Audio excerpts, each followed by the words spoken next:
हो ती बोलली मला, असं नाही म्हणायचं. बोलणं हे किमान दोघांमध्ये होत असतं. बोलणं, म्हणणं आणि सांगणं याच्याबद्दल आज बोलूया बरं का. तर फरक आहे थोडासा. बोलणं याच्यासाठी किमान दोघं जण लागतात, की हो मी त्या दोघांना बोलताना पाहिलं ना तिथे कोपऱ्यावर. तर म्हणजे ते बोलत होते हे सांगणं असतं त्याच्यामध्ये. काय बोलत होते वगैरे आपल्याला माहिती नाही. किंवा हां, तो फोनवर त्या दिवशी माझ्याशी बराच वेळ बोलत होता. हे तो बोलत होता एवढंच मला सांगायचंय. काय बोलत होता पुढचा मुद्दा आहे.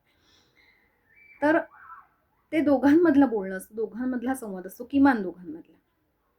ते चौघं जण बोलत होते म्हणजे चर्चा करत होते, असंही म्हणता येतं. पण सांगणं आणि म्हणणं काय असतं? तिने मला सांगितलं, काय सांगितलं ते पुढचं वाक्य महत्वाचं आहे. तिने मला सांगितलं की ती परवा येणार आहे. ती मला म्हणाली की मी उद्या तुला फोन करते. हं.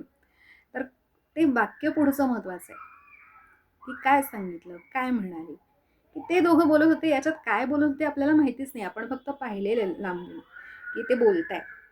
आणि म्हणणं आणि सांगण्याच्यामध्ये काय सांगितलं, काय म्हणाली हे महत्वाचं आहे. आणि पुन्हा सांगणं हे एकतर्फी असू शकतं. म्हणजे एकतर्फीच असतं सांगणं आणि म्हणणं. ती मला म्हणाली, तो मला म्हणाला. हं. पुढे मी काय म्हणाले हा पुढचा मुद्दा आहे. तर आम्ही दोघं बोलत असताना ती मला म्हणाली. मग तेव्हा ती एकटीच बोलत होती, असा त्याचा अर्थ आहे. असा खूप सखोल विचार करण्यासारखा आहे. कशी वाटते मालिका? आजचा भाग कसा वाटला? कळवत राहा, सांगत राहा, सर्वदूर पोचवत राहा. भेटत राहू, ऐकत राहा, पाहत राहा शब्दरुची. तोपर्यंत नमस्कार. पुढच्या वेळेला नक्की भेटूया.